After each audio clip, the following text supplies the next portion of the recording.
So I'd like to kick off with a welcome from Dave Ross, who's the CEO of Agri-EPI Centre. Dave, over to you. Thanks, Anna.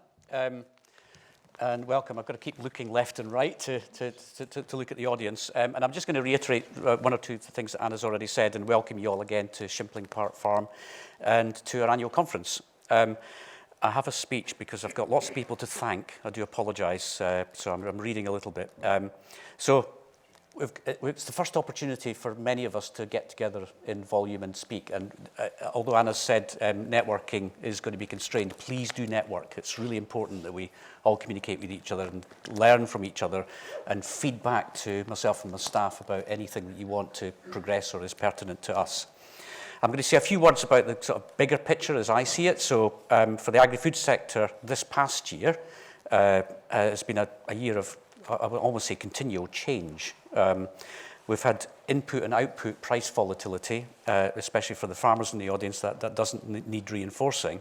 And obviously the war in Ukraine has had an impact on the global food supply consequences. And one of the things I'm seeing in the commentaries now is, and it's a topic I'd ask you to think about, is the era of cheap food over permanently? Just something I want for people to think about.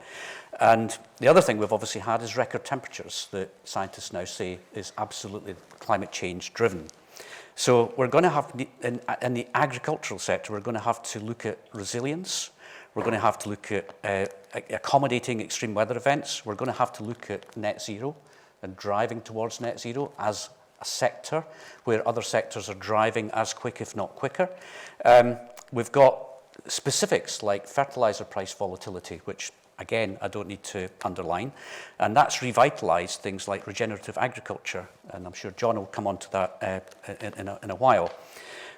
We've got policy drivers. We've got the Environment Act. We've got waste, water, nature and biodiversity drivers within the Environment Act, and we await with anticipation what the new Secretary of State's view on the previous Prime Minister's view on those areas. We've got the National Food Strategy, including the DEFRA response, which came out this year, again setting new challenges for our sector and setting policy direction for the future to support the agriculture. Now, the agri-tech sector, which we try to represent and with our partners, can help us deliver on these challenges. And Agri-EPI, as some of you might be aware, and I hope after this conference more of you will be aware, are active in a number of projects driving new innovative solutions. Regarding the political environment, I'm not going to say anything about the political environment whatsoever, other than welcoming Grant Shapps as, from our sponsor's point of view, our new Secretary of State, and Theresa Coffey in DEFRA. And I'm going to put a full stop after that. And now I'd like to move on to the thank yous. So I'd like to obviously thank John and the Pawsey family for generously hosting us today. John is one of a group of farmers who are here today, who help us to trial and report on innovations on their real working farms. And we work with farmers in a similar way across the UK and all farming sectors, including aquaculture.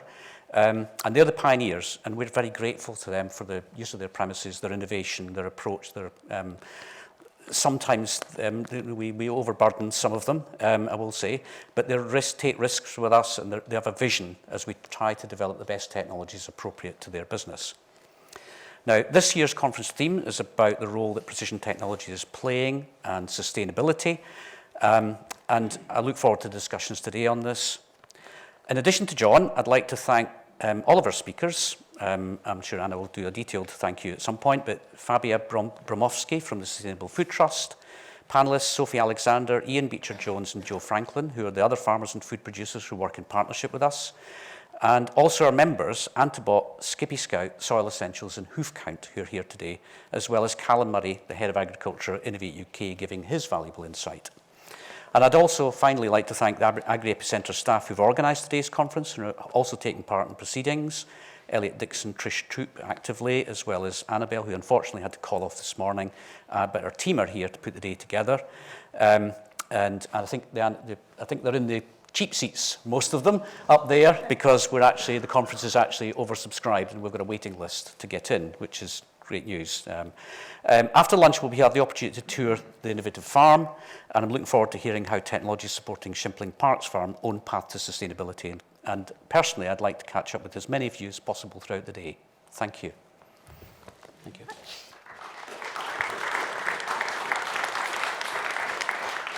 Thank you, Dave. And John.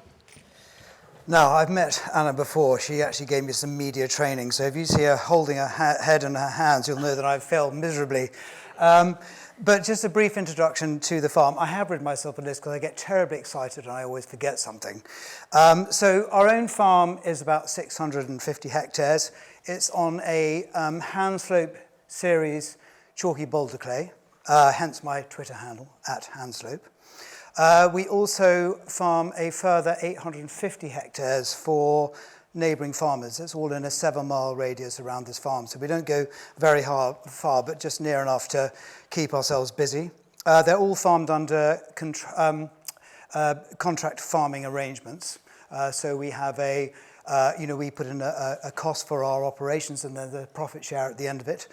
So we keep our farmers as farmers. It's all farmed organically.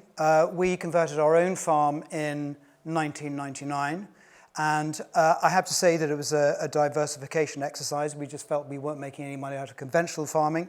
We also felt that the model where actually all our prices were dictated was a failed business model. So we went down the organic route, and I have to say it's still working well for us.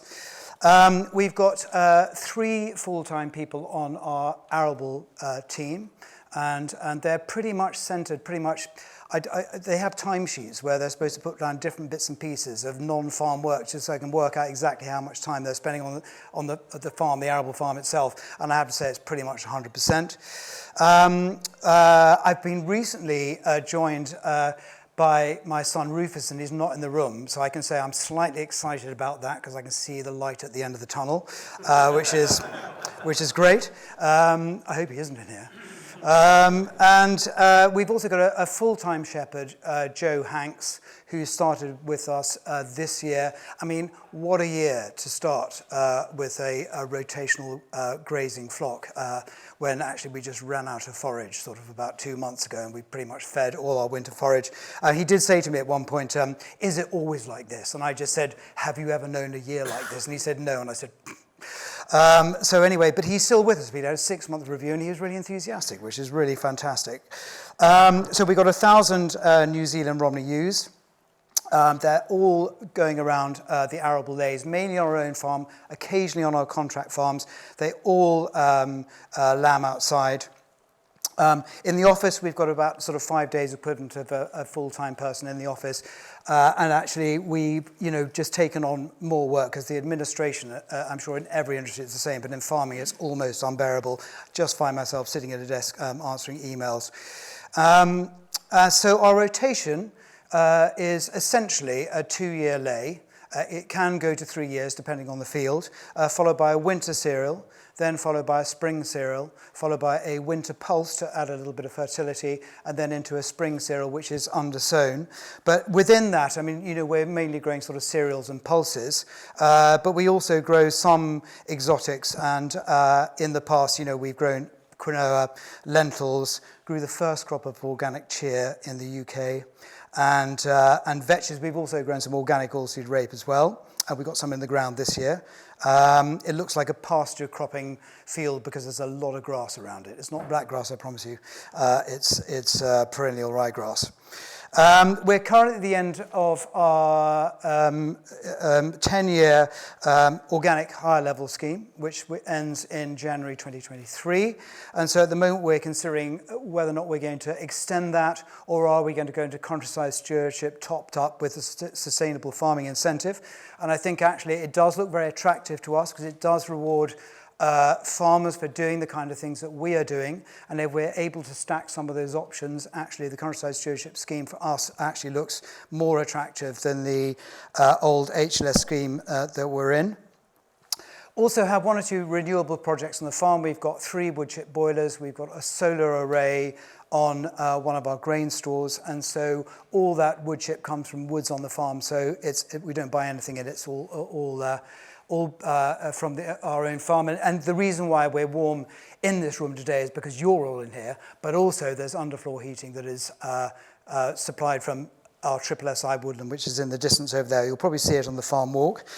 And then lastly, first of all, sorry, there's one or two, they had run out of these EA Sustain invitations. We're holding this conference in January.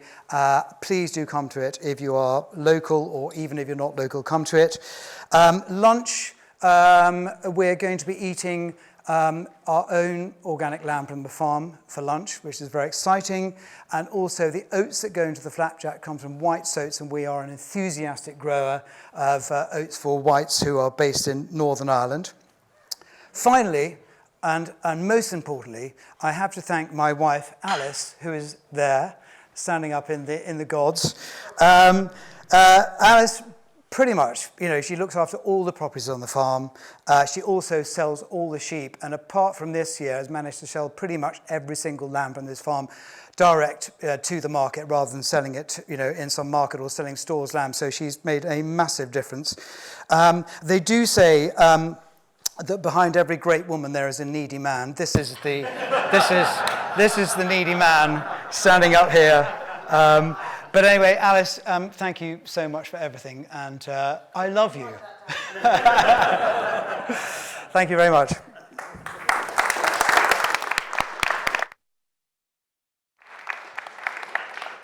Thank you so much. That's kicked us off brilliantly. I love listening to John talk. He's one of the best public speakers. So I'd just like to start off now. We've got our keynote address with Fabia Bromovsky. Where's Fabia? There you are. Hello. Come on stage. Fabia is director of the Global Farm Metric, which is supported by the Sustainable Food Trust, and is going to kick off with a very important question that you can see there on the screen. Not that I promised to answer it, of course.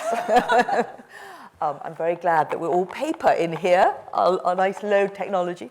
I was just wondering whether I thought I'd do some slides so I wouldn't lose my place, but actually whether I can read them will be another matter.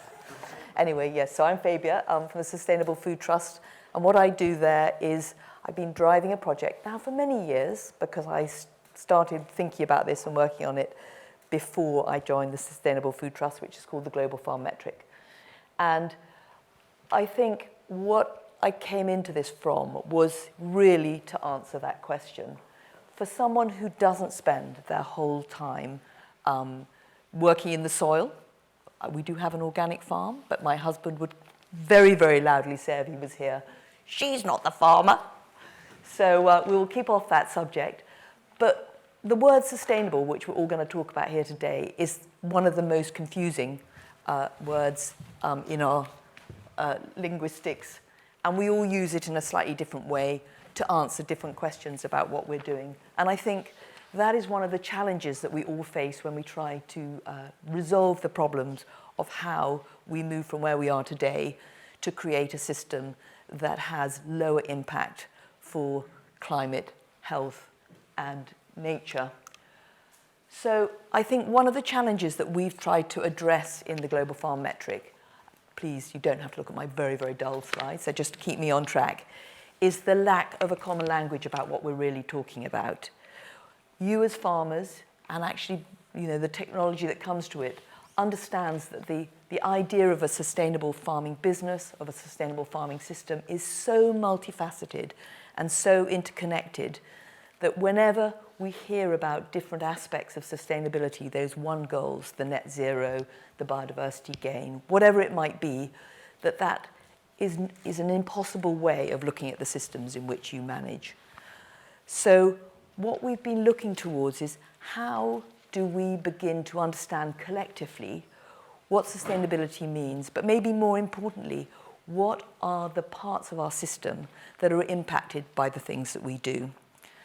We've all got, and we'll hear, I'm sure, an enormous number today. I mean, just listening to John, there is no shortage of innovation, but the innovation is far ahead of the way we have of monitoring any of these systems.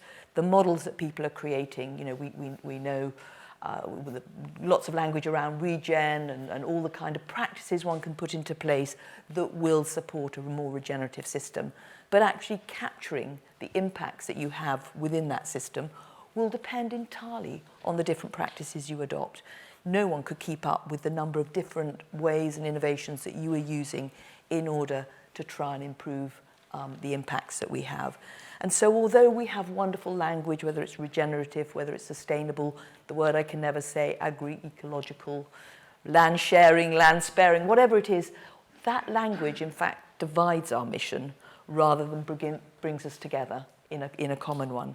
So I think what we have been talking about, and it has a name, the Global Farm Metric, but actually it's more of a mission than a thing, which is how can we create a common language around the impacts that we're having so that we can begin to understand what sustainability might mean, and also what we need to monitor in order to ensure that the choices that we're taking today really will have the outcomes that we all intend for it. You know, no one meant to get it wrong in the past, and we've got to make sure that the things we think we know today actually deliver on the things that happen tomorrow. Some of you who will have heard or seen some of our work will know about this wheel. I'm not asking you to look at it now, but what we've tried to identify, not us on our own, but we've got a big collaboration of people coming together to say, what is the consistent language? Where are the points that in a farming system, because this is very much at farm level, do the impacts occur, and what do we need to monitor in terms of sustainability? And yes, we talk about environment, economics, social impact, but more importantly, I think, when you look at this, we've now brought some order to it being farming outputs. That's what we're all in here. We're all in here to do farming businesses, and it's the outputs from those businesses that are absolutely essential. The products, we're all here to create food. The economics of that, you need the economics to have a sustainable business, and your impact locally, your local supply chains, your local employment, the fact that you're preserving the countryside and the local culture. We have to contend with and we have to build on what nature provides. The environmental services, the things that, yes, we have an impact on, but are also there by the nature of where we farm. So they're not all in our control. Climate, and there I mean climate in its truest sense, the rain levels, the extreme weather conditions, the droughts. They're the things that we have to have a positive impact on, but we don't have necessary total control. And then there's the managed parts of the system, all of the things that we bring to the land. So it's thinking about a framework that really identifies where we need to be sustainable and where we have impact. The Global Farm Metric is there to measure impact. We need to measure the impact and the outcomes of what we do at the moment, and not just the things we believe are the right things to do. Doesn't give you a quick answer, doesn't tell you immediately whether what you're doing is right or wrong, but what we're here for, which at the moment it seems possibly short-sighted to be, is we're here for the long term. Data is only meaningful if you collect it over a long period of time. And so what we've been looking at is a system in which everyone were to collect a certain amount of data, create a common thread, a sort of DNA of the farming practices that we're doing it, data that is first and foremost useful at farming level, so that it can then be, I'm going to use the word tradable lightly, because of course the complex new markets that we enter into need all sorts of data, but are a common thread that can be used by the different players within a supply chain should you choose to want to explain what you've been doing at ground level. So need to measure outcome, not practice. Need a common understanding of where the impact occurs. The solution that we look for measuring must not be practice-based, because there is such a diversity of ways that we can solve this problem. And in the next 10 years, we will go through so many different ways, whether it's intercropping, whether it's cover crops, whether it's, the million and one different clever and interesting ways that we're looking at creating lesser impacts or greater good impacts on what we do. So what we're looking for is a solution that is deliverable by farmers, data that is possible to collect at ground level, but is consistent. We're all collecting the same thing. It's the starting point, not the end point. As you'll hear today from technology, you can collect huge amounts of information, but we need a common thread. From a farmer perspective, because where we've started from is a system that is designed by farmers first, because they are the people who will actually make a difference at ground level. So it's got to be whole farm. Our farming systems are so complex and there's no one part. The economics depends as much on those holiday cottages as it does on the very many different parts that we're doing. We've got to speak the same language because we've got to be able to compare and contrast what we're doing with each other. Not to say one's right and one's wrong, but to at least understand we're looking in the same place. What we've been looking at is you are all, it's not that measurement hasn't happened already. It's not that you're not all doing multiple assessments, but the problem is everybody is coming and asking for data in a different way, very often to answer different problems, and there is no way to make that data interoperable. You'll be doing something for a leaf assessment, you'll be doing something else for a procurement supply chain, you'll be doing something else to actually just inform your customers if you're going directly into the supply chain. And we know that if you see any of your products on the supermarket shelf that have all sorts of claims and labels on them that you may or may not recognise, and they may or may not pertain to real data on the ground.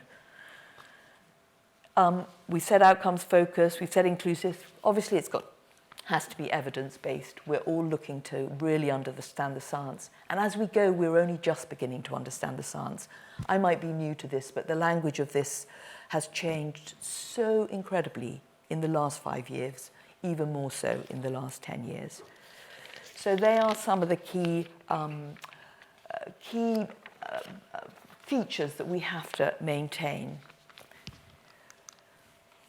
I hate the word data. I don't know why I'm using it in this presentation. Measurement, whatever, but maybe because we're talking about tech. Data is a usable form. Data is complicated to collect. And that's why we're sitting in the room, because there are some people in this room who can make data collection easy.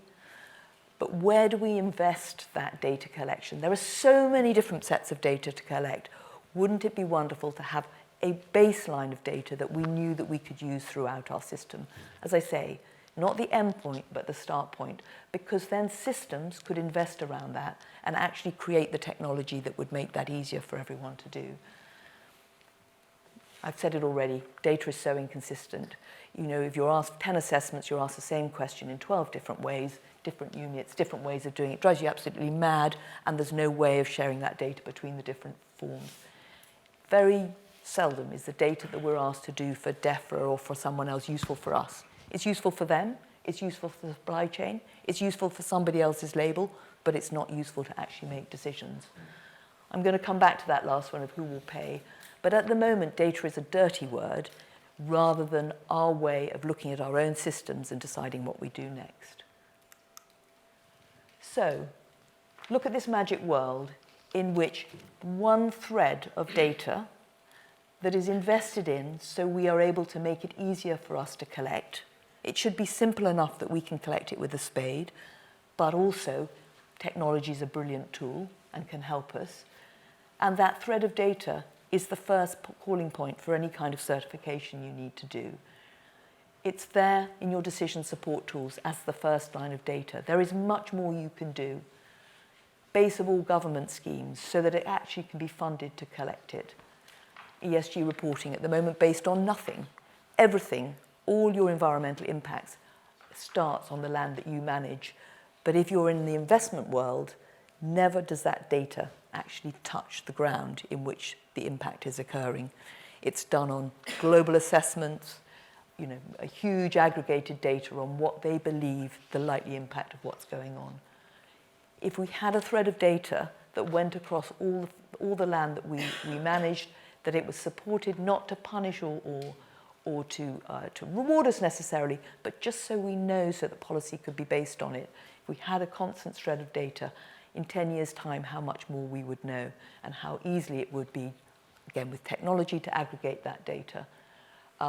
Procurement, we spend a lot of time talking to the retail industry. They are all making it up. They all know that they have got to have a better understanding and more traceability in their supply chain. So each one has a different scheme, will be coming to you and asking you to provide that information in a different way. Let's start in the same place, then that data is accountable. And I've got one more there. What did I say? Food labelling, exactly. We would love our food labels actually to recognise the work that you do rather than the work that people assume would happen in that system. So it's a powerful, powerful tool if we can get it right. Getting it right is not me standing here and saying, I know what's right. Yes, we've created a proof of concept. We've been working with farmers for the last 5 years to develop what we call the framework, but it is something that we're asking people to come together around.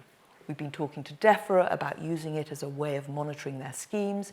DEFRA have a plethora of schemes. They have no consistent way of measuring the impact of those schemes.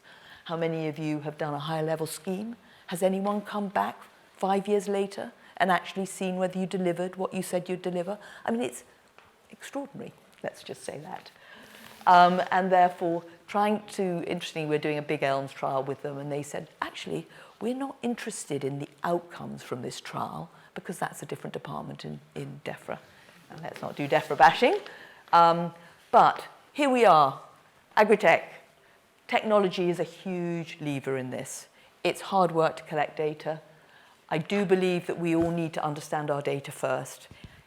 The big machine in the sky comes and tells you what's going on at the ground level. That is not good enough. But it can help. Help collect data more easily, help protect your data, how to share your data with others.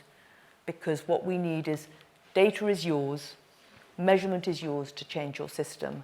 But if other people want it or you want other people to have it, how can we share that easily so that you don't have to do it all over again for somebody else? That's where technology comes in. And of course, technology is here to tell us how we can all reduce our costs of farming. So again, a common thread would give power to all of that. So just to bring that all together, as I say, as a coalition, the Global Farm Metric has been working with farmers, retailers, investment people, because everybody is waking up to the fact that they need to understand what is happening at farm level. We talk about scope 3 emissions, but actually what's coming down the line, and they know that, is scope 3 environmental impact. So the banks, however nice and friendly they're being, the essential part of the finance of our system, they will need to be accountable for everything that you become part of their investment portfolio, you become part of their scope 3 emissions, environmental emissions.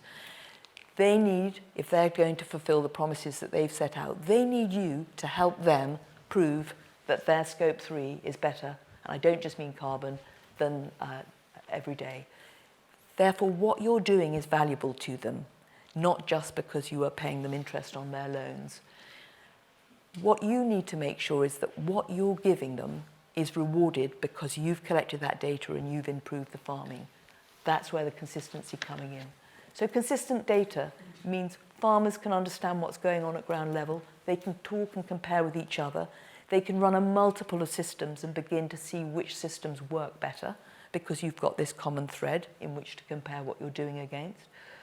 Governments would begin to have a picture of the complexity of what's going on the ground, and therefore policy would actually be based on where need is, where financial need is. Supply chains would not make it up. They could ask you for one set of data, and then, when you go into Tesco's, it doesn't matter whether you're in Tesco's or Sainsbury's, that labelling could be informed by data that could be traceable if it was wanted. And finance, again, the finance world really is waking up, but at the moment, all the feedback that we're getting, huge amount of investment that's gone into green finance, where's it all going? Very little of it's coming down to the place which is really about changing the environmental impact. So I think what I want to conclude with, obviously you can come and talk to me about this, but as I say, this is a mission rather than the thing. This is not a new, I haven't got a new gizmo in my back pocket, and I'm sure there are lots of wonderful gizmos out here. This is about bringing everyone around a common language so that all the existing players out there, whether it be technology, whether it be certification, whether it be farm advice, can coalesce around one set of information, understand that it's impact that matters and outcomes that matters rather than just the practices, so that all of you can get on with being innovative farmers and really show the way and lead the way. Thank you. I don't know if anyone else, I was like, why aren't we doing this? Like, it's so obvious. So hopefully we can try and come up with some common sense ideas today. And the story that you said about DEFRA and the ELMS trial just made my blood run cold. But thank you. Oh, I'd like to hear them. Journo hat on. Thank you very much, Fabia. That was fantastic. I'd like to ask our panel of farmers to come to the stage now. We've got a discussion with farmers. Who are those people working on the ground who will be able to talk about what a sustainable farm business looks like to them. So, John, would you come up, please? And also Ian. Hi, Ian. Joe. And Sophie. Thank you. So in that opening address, Fabia set a very important question and asked about the lack of a common understanding of sustainability and how there's no consistent way of measuring or monitoring it at a farm level. And in some ways, farming is like my profession, journalism, in the sense that it is highly subjective. There's lots of different ways of skinning a cat. So like for me, you can tell a story in all sorts of different ways, just as you can farm in all sorts of different ways. And everyone has an opinion on what we do.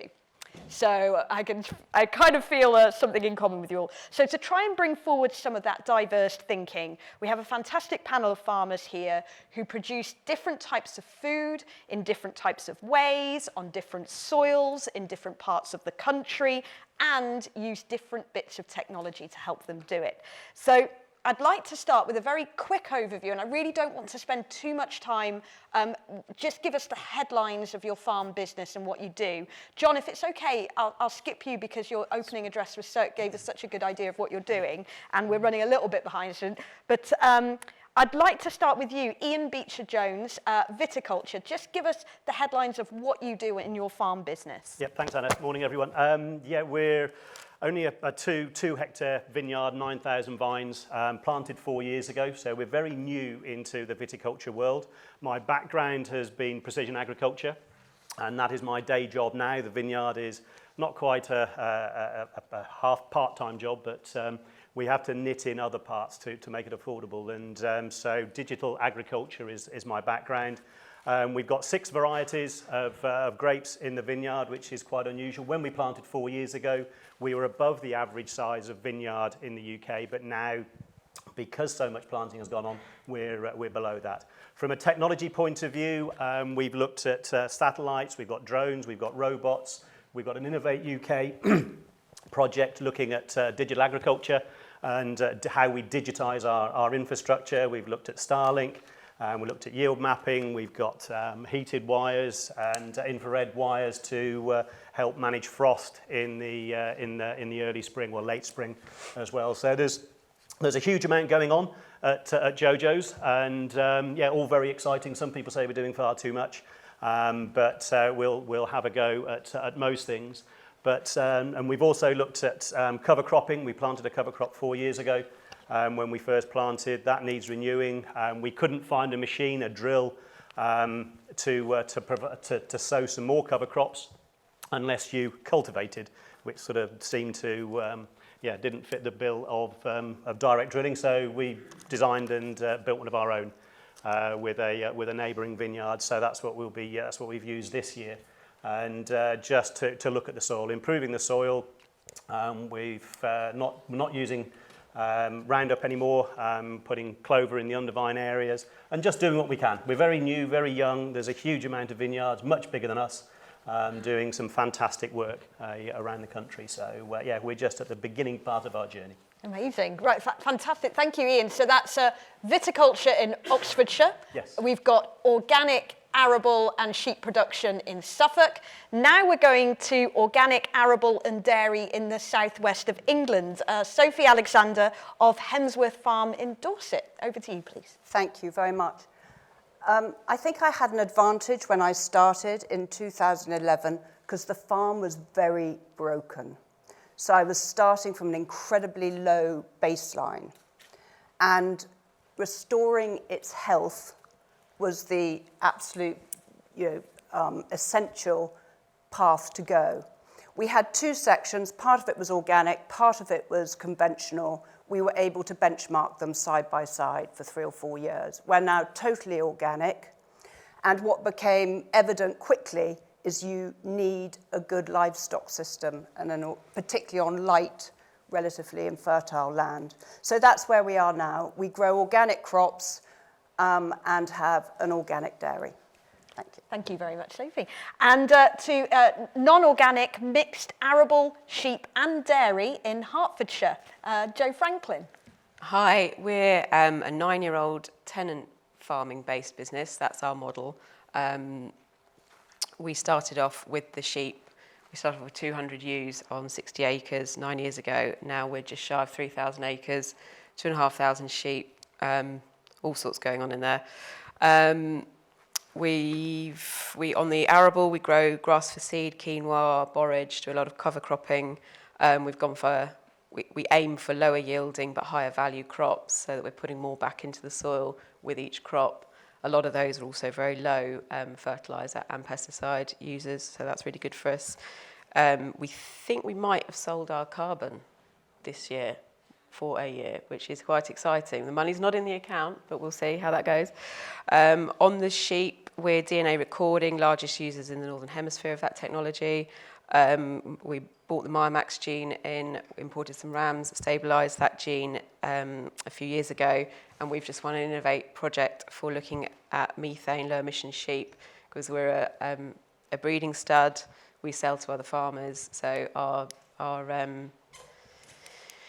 sheep are pretty technical, some of the most technical sheep in the world, really. And they compete with the Kiwis on EBVs, which is our scoring system. So we really do have some of the best in the world. The sheep dairy opened in July 2022. 2 years of crossing dairy sheep with the Romneys to try and make a more ethical dairy sheep. There's a lot of terrible dairy sheep out there. We don't want them sitting in a shed all day, dragging their udder to the parlour twice a day. That's not us at all. So we've been doing a lot of work with that, which is going very well. We've had the first milking, which, not as long as we wanted, but milk's going to White Lake cheese. So we're leaving lambs on for a good amount of time. So it's a bit all over the place, but that's broadly what we do. Fantastic, thank you so much. So tackling the big question, what does a sustainable farm look like? I'm just going to assume that you all think your farms are sustainable. Does any of you think your farm is unsustainable? I'm just going to... It's a journey. I wouldn't claim to be sustainable. Okay. No. No, you're not there yet. I don't think it's something you arrive at. I think it's a process, and it's a balancing act, and it evolves. How could we be sustainable when we still use fossil fuel? Joe, you were sort of not sure. How would you? We're tenant farmers, so the first cut of our money goes back to our landlords, and that's a big cut. So we'd be a lot more financially safe and sustainable, and we could do a lot more great things if we didn't have to pay that, but we do. So we can't. We went to our landlords a few years ago and floated the organic idea. They were not supportive, so that's that door closed. So totally sustainable would be an owner-occupied option. Where you're totally in control of every decision that you make. John, I completely agree with Sophie. I mean, the whole thing's a journey. I mean, there's certain aspects, and you'll probably see them on the farm walk after lunch, that I don't feel particularly proud about, and there's still work to do in lots of areas. But then, that's what makes the business that we're in exciting, because you're never right at the top. There's always a big journey to go on. I'm just loving Fiona talking about, measuring impact and outcomes, and it's a really obvious one. I mean, it's really understanding the impact of what we're doing. And I think that, we're very lucky in the business that we're in, is that because we're on our farms every day, we really have this amazing insight into both those things. And it really made me think, I need to start an impact and outcomes project, which actually we are doing all the time, to be quite honest, because we are measuring. And I love the getting away from the word data. I love the word measuring, and we are measuring all the time. But what we need to do is to involve ourselves with the people who are able to collect and measure and put into, some kind of, science, so we can then go out and do something really interesting. Is that we need to understand, what those outcomes are from all those measurements we're taking. So, yeah, a really exciting journey. Thank you. From a viticulture point of view as well, it's a journey. At the moment, we're just growing our grapes, and that's it, but we're looking at building a winery as well. High water usage, and we're moving bottles around, which isn't ideal. There's new technologies that are looking at plastic bottles. You've got boxed wine, and there's all sorts of very exciting technology in that, but it sounds great, but it's about consumer understanding. There is still something about a bottle of wine in a bottle rather than a plastic bottle or a carton. We will be a lot more sustainable if suddenly overnight the consumers would accept plastic bottles or boxes. That's going to take time. And so we, in the viticulture sector, in the Sustainable Wines of Great Britain scheme, is encouraging and providing a lead for viticulturists to follow a path. And we've got either our first or second B Corp accreditation in viticulture, which is a huge milestone for the industry to be able to get to that and provide leadership in a way that I think probably 5 years ago the industry would have thought it impossible. So I think there's some fantastic work going on, and we just learn from each other of how to improve from what we do in the vineyard to what we do in the winery. I love a box of wine. We used to take no, what's wrong with the box? We used to take them to festivals, and then when you finish it, you blow it up and use it as a pillow when you're camping. Yes. See, that's sustainable. And so just in terms of something that you're employing in your businesses that hopefully you've measured it and you have some kind of that has helped the sustainability of your business. And I want to sort of move away from general terms of talking about sustainable farming and a practice that you specifically use for your farm on your land that is helping the sustainability of your farm. Sophie, can you think of something you're like, yeah, that's something we do that I know is good? Again, it's very hard to nail it down to one single thing because it's such a multifaceted engine. It's an ecological engine and it's a financial engine. So I think health, I know that encompasses a lot, but we have all this problem with terminology, regenerative, sustainable, but it's the health of the whole system, and that includes the people on it. Because the lack of investment, the cost of capital in farming, and the minute return that farming systems get on that capital is what really hampers all our advances. Like you were saying, in viniculture, the investment in new containers, or I really want a silage pit, which would cut down on plastic, but it's going to be a few years before I can generate the capital to afford that. So someone said earlier, Ross, is this the end of cheap food? I really hope it is, because it's cheap food that suppresses the capital investment in what we need to do to become better and more ecologically sustainable. So I'm going to push you on, if Fabia was to come to your farm and go, right, okay, so health is your big thing. Have you got a measurement you could show me that I go, right, okay, that's one way that you're measuring health and the outcomes of the practices that I have Affy milk collars, thanks to Agri-EPI, which are measuring many aspects of the cow's health. Perfect. I have other things that measure soil health. It's a cliche to say here we're all into soil, obviously, but, it does really begin and end there, because the microorganisms in that, health for the plants, health for the insects. So biodiversity is the other thing, and we've got an exciting grant application for monitoring that. Fantastic. So, fingers crossed we get it, and that's through Agri-EPI as well. Joe, what about you? What are you Ours measuring? is really simple, and it's just cover cropping. Cover cropping, having the sheep going around the system, stacking our enterprises. So our goal is to have more than one harvest off of every acre every year. Wheat is actually our most difficult one. If we don't sell the straw, that's only one income.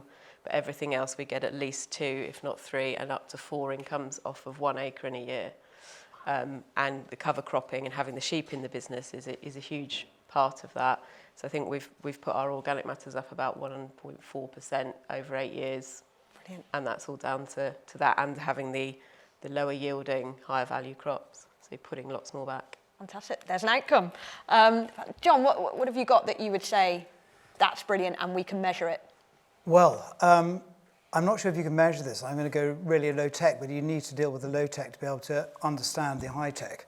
And Sophie has already said it, but it is the health of the people who are working on the farm. Our biggest resource is the people who work on the farm. And we need to make sure that they're happy. We need to make sure that they're healthy. We need to make sure that they feel empowered and they have responsibility and they have a real stake in what we're trying to do. And we went through a phase of losing people, and in a very small team, and I've told you that we only have 4 really full-time people on the farm. When we lose one person, every single person on this farm is key. And when somebody goes, somebody has to step in their shoes for a period of time before you can employ the next person. That person is generally me, and that makes me really miserable. So then I'm not very healthy, and then everything starts going horribly wrong. And so as far as we're concerned is that, we have our regular meetings with all our staff at least once a week, where we sit down, we understand where we want to be at the end of the week. We work out if somebody wants to take time off, how we facilitate that time. Rather than finding an irritation, we work out with the rest of the people in the team, including myself, how we can facilitate that time off they need during the week. It might be just go off early to go to the cinema with their partner or whatever it might be. But also to understand that, so we have no working on Sundays apart from harvest time. When we come to this time of the year, basically we just let everybody have free rein on their hours. They can do whatever they want, just to make sure that they can sort of get their life back. Make sure that they have free access to training. So we're with the Eastern Training Alliance, so people can sort of look at their trajectory as far as training is concerned. Making sure we have regular meetings where they also can voice actually the kind of direction they want to go in. Are they happy in the role that they are in, or do they need to move on? And in a small business, that's quite difficult to deal with, but you have to deal with it, otherwise you lose people. And if everybody is happy, and if you're doing lots of different things, and you are involving tech in your business, and you're asking people to do extra things, if people are happy and you've communicated the direction you want to go in, they will help you go in that direction. So that's, if there's one thing, it would just be keeping people happy. Yeah, measuring the number of people you've got, and if it's at the number you need, yeah. Great, thank you. Ian, I mean, the clue's in the name of your business that you're measuring. Yes, well, digitisation of the vineyard is something that ever since we started, when we had the vineyard planted, it was planted with a tractor with RTK on it, all straight lines, absolutely perfect. I asked for the USB stick with all the positions of every vine. The driver and the contractor looked at me as though I was coming from Mars. Nobody had ever asked for something like that before. So that sort of got me on the journey of we need to understand and map every part of the vineyard. It's not going to move for 30, 40, 50 years, so let's invest in that. So we've, and that's what the Innovate UK project with Agri-EPI Centre is about mapping that infrastructure. Because what we want to turn all the data that was alluded to earlier is into value. And so we're going to be looking at putting a mechanism in place where people can adopt a vine or adopt a number of vines. And then every operation that we do, whether it's from satellite imagery, drone imagery, camera robot imagery, anything that we're doing, can we convert that into a communication to customers? And if we can, we're informing them about what we're doing. That'll make sure that we're doing things right in the vineyard. And we're actually, the time that we spend collecting the data for anything else, we can turn that into value. That's what we're hoping. And if we can, it gives us a better insight, well, the customers a better insight to what we're doing, to keep us on our toes and making sure that we're doing things right. So if we're going to go and use the drill to sow our cover crop, it used to be 6 operations that we had to do. Now we're down to 1. We can undervine seed, we can liquid fertilise, we can direct drill all at the same time. Now, from a consumer point of view, that is a really positive message of what we're trying to do. It fits in the sustainable arena, both from an environmental sustainable and also an economically sustainable business. So there's lots of things, lots of data, that data can be a dirty word if we, in the old traditional way, but can we, with our fixed crop, and a crop that's going to be there for a good number of years, can we use that infrastructure as the baseline from which we can layer up information and communicate and charge people for it?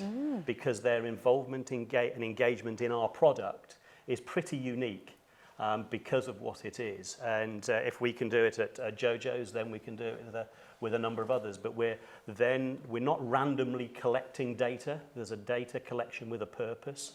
And that's what excites me so much about where we are in this space at the moment, is that I can collect NV and DVI data, or I can collect satellite data. Yeah, I can have a look at it and go, so what? But if I can then convert that and communicate it to my customer as to this is why we're doing it and this is the remedial action, that has great benefit. And can we put the price of our wine up because of that and what we're doing? So we're right at the start of that journey. But it was one of the reason that one of the sort of facilitators of that idea was actually I bought a jumper from New Zealand that had an NFC tag in it, and you can you tag it in and it will link it back to the flock in New Zealand. And so this is nothing new, but we are in the vineyard all of the time. So that is the one thing that I think as a fixed crop that we have. It's not measuring it exactly yet, but I think it will do. Thank you very much. And you mentioned there about will this allow us to put up the price of our wine? So just a question on profitability. And this is becoming a bit of a hackneyed phrase already, and it's a shame because it's a good one. You can't be green if you're in the red. And how much would you guys agree that sustainability is inextricably linked to profitability? Sophie, what do you I totally agree. do? You? Yeah.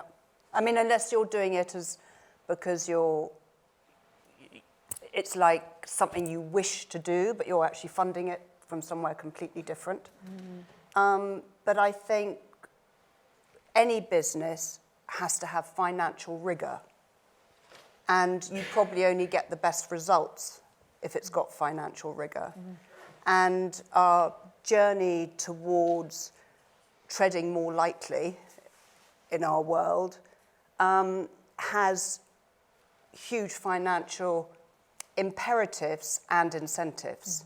So I think it's linked in multiple different ways. Yeah. How much do you think, farming is unique in the sense that, yes, it's a business, but it's also, another slight cliche, a way of life. And it is very much an emotional job, a cultural job that many of those that do it do not feel like business people in the cold hard sense of the word. How much do you think that a business mindset isn't always there in farming? I actually think that's a real misconception. I'm the daughter of one. Ah, okay. Well, then I don't see how you can survive as a farmer unless you are running it as a real business. Yes, it has emotional ties, its place. It might be somewhere where you were born. It might be somewhere where generations of your family have lived and worked. But actually, a lot of businesses have that. They're very old banks, very old shoemakers. I'm sure there's a huge amount of emotional as well as place investment, emotional investment. So, just got to kind of harden up a bit. Honestly, it's just burying your head in the sand. It's too complex now, farming, and the sums of money are so scary. I don't see how you can just say it's a way of life and something I choose to do.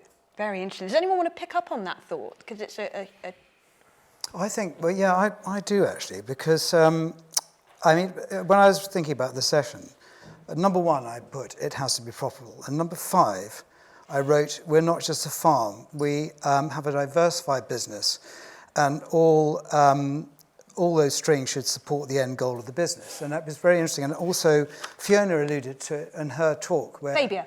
Sorry? Fabia. Fabia, in your talk, sorry, it's a very small badge. And it was about actually the holiday cottage, and should actually, and I went to a talk which was opened by Henry Dimbleby the other day, and he suggested that hill farmers, should within their businesses be diversifying into tourism if they possibly can, and that should support the farming business. So I asked him afterwards, whether that was right. Should we be supporting? And I know Joe's situation is possibly different, but if we have these assets, should we be supporting a part of our business with those assets in some years where it's difficult? And I think, we very much look at our business as a rounded business. Now, if I was, if there were 2 years where the farm wasn't particularly profitable, or it wasn't as profitable as other sides of our business, what should I do? I should obviously work out why it isn't and actually do something about it. But actually, what our diversified business allows us to do is to be in there for the opportunity. And so I think to think of yourself, and I don't know if the NFU is here today, but I was very involved with the NFU for quite a long time. But I've sat in too many rooms with people bashing, saying we must just be paid for being farmers. Well, that's fine, but actually if you're sitting around in a farmhouse with a load of buildings tumbled down, that you don't realise what you have in that asset, and looking at your business as a whole business, I think there's a real problem in that. Because actually farming per se, just the actual act of farming, there's been very few occasions in farming history where it's just purely supported farmers just to farm. And so I think that we certainly look at profitability as far as the whole business is concerned. The other thing I think we shouldn't forget is that how much money do you want to earn? There are some people out there who probably just quietly get on with it and don't make very much money, but they have an amazing life and they love the life that they've got. So I think there's lots of different ways we can look at this. But as far as we're concerned, is we look at our business as a business as a whole. And actually, what does the whole business give us the opportunity to do? And it's not just about the business of farming. That's a very good point. And I want to ask you, as farmers, about agricultural policy and the tumultuous time that we're in. Can I just reply to John Yeah, absolutely, first? Joe, yeah. Because he's not getting away with that. Okay. We farm, we don't have a diversified business. Nobody gave us a pot of money, nobody gave us a farm. It's not a sub-story, it's just a fact. I bought a flat with my student loan. That's where our original money came from, and we've gone up from there. So I would say you're in a luxurious position, John. You can choose to prop bits of your business up. We don't have that opportunity. So come a drought, we sit down once the crops are all in, once we know what lambs we've got. Oh, shit. Sorry, but oh, shit. We're £250,000 adrift from where our budget says we need to be.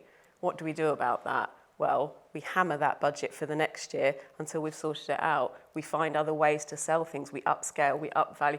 We put that legwork in to make that come right. And we've done it time and time and time again. And Rob and I find it so frustrating for the people that are in the privileged position of owning their own farm, having inherited it, and they don't have to do that. And they're generally the bleaters of farming doesn't pay, blah, blah, blah.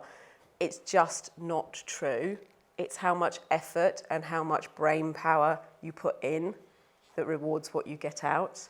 And it can pay, and it can pay for the environment, and it can pay for staff, and it can pay for yourselves. We've bought houses off it. We've done all sorts of great things. We've paid back huge startup loans, all the things everybody says you can't do, and we've done it all from the tenanted sector, paying commercial FBT rates. So that's just my redress to that. And I completely agree in that if you're in that position, of course, in the similar way where somebody has got assets, I'm talking about people who actually refuse to diversify what they do. And they just actually expect to be paid for just doing the same thing year in, year out. I think that's the point I'm coming from. As far as my own background... And that can be a tenant or a landowner. Yeah. That mindset can cut across both those experiences. But don't forget that all businesses have been... The money... started being modulated. This is a different thing. I'm sorry to get onto this, but I mean, money has been modulated away from farms for the last 20 years. We've been given money for not farming for the last 20 years. And so, you know, all these farmers for the last 20 years have had this opportunity to diversify their businesses. Yeah, and actually that comes into changing agricultural policy and the changing way in which businesses are going to be supported and paid, and whatever happens with the environmental land management scheme in England, at least, let's wait and see. All very up in the air. But I just wanted to ask you, as farmers, you know, it feels like we're just spinning a roulette wheel at the moment, and we don't know where it's going to land. We don't know what agricultural policy in England is going to look like going forward. How much does that uncertainty influence your ability to innovate and your ability to embrace some of the technology that's going to be on offer today? Sophie, would you like to have a go? Does anyone particularly want to answer that before I pick on Sophie? No, that's all right. Okay. I think uncertainty is definitely there. It's very opaque, exactly how much, when, for what. But I think the direction of travel is really clear, because apart from anything else, they are legally bound, our government and other governments, to deliver on environmental targets, climate targets. And, you know, there was a hiccup because of the energy and food resources that are being hampered by the Ukraine. So there was a lot of chat of, oh, well, business as usual, let's just produce food. But, you know, that just postpones the pain and the transition, where in transition there's fantastic momentum behind it. You only have to, you know, farmers here, other conferences around England, you know, everyone's got the energy and momentum now to do it differently and to kind of quarterize that. And also the market is demanding it. So whatever the government do, the big retailers and just the customers that buy food, okay, they have to be able to afford it, but it's actually what they want. So, you know, don't hang about, just get on board, and, you know, we've got to. You feel like we've caught a wave and that's it. Yeah. We've got to surf that wave into the beach now. That's it. Yeah, because otherwise, you know, we end up in an ecological disaster area. Absolutely. Yeah, we're actually there anyway. But I want to viticulture. So we've talked here about how innovation is often driven by need or struggle or by challenges. Viticulture in the UK is absolutely booming. It's one of the sectors that's actually going to benefit from climate change. And so do you think that in such a promising future, such a booming sector, they're kind of like, well, we don't have the problems the other farmers are dealing with. We can just carry on as we're doing it, the way that wine has been produced since 6000 BC, and we don't need to invest in the digital technology, and it will just make you the funky niche. You could do, absolutely. Some people will stop in that space, and they won't want to innovate for whatever reason it is. Others will do. And one of the biggest drivers for the technological innovation is around labour. And being able to get labour to come and do jobs in vineyards is getting harder and harder and harder. Weeding and mowing, two of the biggest jobs that we have to do that are probably the least interesting of jobs.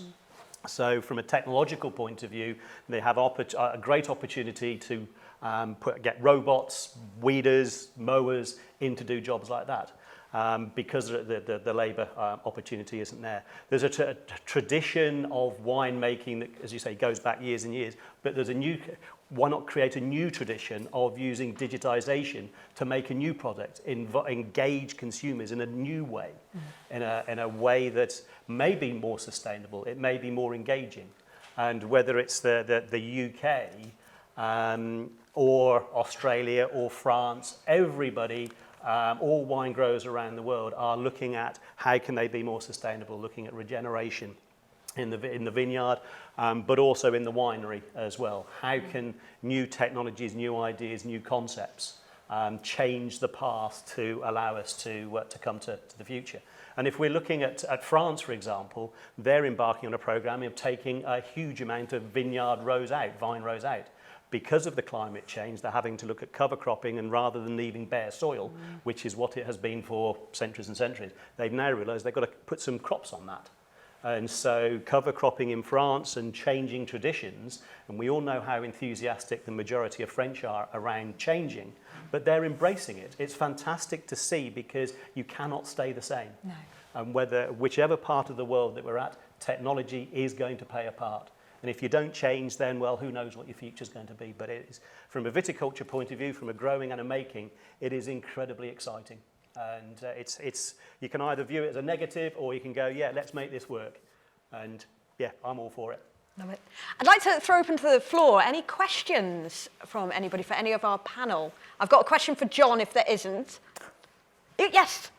I have a question. If you use any robots, like the mowing or the weeding, do you share them maybe with other farmers, as things are quite seasonal, or do you use them for other crops within your farm? Great question. We're just looking at the mowing and the weeding side of it at the moment, because the challenge, once you start digitized and trying to get an infrastructure robotized, you have to understand, it has to understand where it needs to go first of all. And so you need to understand the digital infrastructure. We need to put that model, we need to put the roadways in place to a level of accuracy that is easily accessible to the robots and the mowers.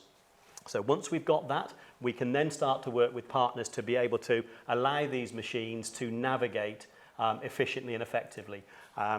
There's robots working in New Zealand at the moment, but that's sort of 3 robots and 1 person. So we're starting to see an uptake of that. And once we get our infrastructure in place that is reliable and trustworthy and we can share it, then the opportunity for other suppliers to come into the space is huge, I think.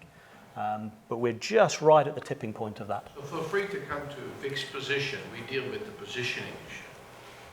Sorry? We deal with fixed position. Yep. We deal with the positioning issue when your GPS fails. Yep. You're always in the right place, because I think that's one of the issues we see a lot too. It's fantastic. Autonomy, I can almost guarantee anything autonomous will go wrong before it'll go right. And so we have to understand where it's going to go wrong and how we can stop it going wrong.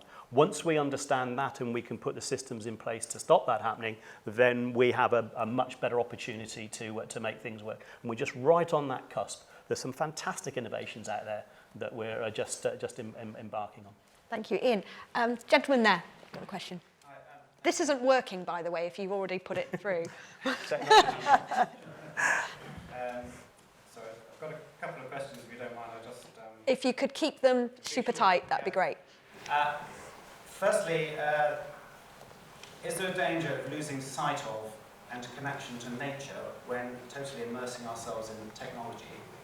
And are the ethical and moral values adequately addressed when applying technology on farms, particularly but not exclusively in animal welfare? As an example, there's no fence technology that we can use cow collars to fence in cattle and contain animals, rather like electric dog collars. Okay, I think our livestock farmers, this is a question for you guys. Oh yeah, we haven't gone down the no fence route, but the primary reason for that is because of where we're situated. We would get 50 phone calls a day to say your sheep are out, because there's obviously no visible fence, and the fence to keep people's dogs out is more of an issue actually than, so that's why we haven't gone down that road. I totally see where you're coming from, and I think a couple of the panelists have suggested about putting premiums onto what they're producing for what they're doing. And I think when you're talking about ethics and morals, right now with the cost of living crisis where it's at, our model of growing as much as possible to a point as cheaply as possible is where we need to be looking to make those people's lives as comfortable as possible. What disconnection from nature as a result of tech? What do you think, Sophie? I think that technology, however accurate and clever, is no substitute for good management. And what we can measure now to do with soil health and other metrics on a farm you know, you can still walk onto a farm and it smells good or just feels good, or there's an abundance of life. And I think it would be dangerous to lose that sense that a lot of people who work in rural industries, including farming, you know, that's the robot takes over. So, yeah, I think it's a really fine balancing act, and doesn't matter how much you measure the metrics, good management, livestock management is key. It's a very good one to raise. We've got a 5-minute over, and I'm going to take one more question. I'm so sorry, from the gentleman here. Yeah. You mentioned about the RTK precision planting of those vines. Yep. Did you get the records out? Nope. In the end? No, no one ever thought to join the plugs together. Nobody had ever asked for it. We're starting to see a little change in that now, but yeah, there's just the perception of accuracy and value for the majority is very, very low, and it's part of one of the reasons that we're involved in the Agri-EPI Centre is to how can we change that so it has value rather than it has cost. With the idea of ownership and pride and Yep. passion for each individual vine, Yep. again, that's a trick that's missed out on. Yeah, absolutely. Well, there's this fixed row crops, whether it's vineyards, orchards, and we spoke to the Almond Association in the US about mapping their orchards. And yeah, wherever it is in the world, once we can understand and locate reliably and accurately a position of a plant, we can do whatever we want with it, just from a gathering of data. And yeah, we can look after things better from a sustainable point of view. Absolutely. We can manage things on an individual basis if we want to. Thank you. So, Thank you very much. If you hold on to your question, we might be able to get it into one of the other panels. So keep it in mind, and I'll leave some more time for questions next. I think that just kicked us off with so many big themes and big ideas that are really going to come forth in the next panels as well. But we do need to wrap up there. I just want to say a huge thank you to John, Ian, Sophie and Joe for setting the scene so brilliantly, and like true farmers, really laying the ground for the rest of the discussion that we've got coming up. So a round of applause for our fantastic panel farmers. Thank you very much. Thank you.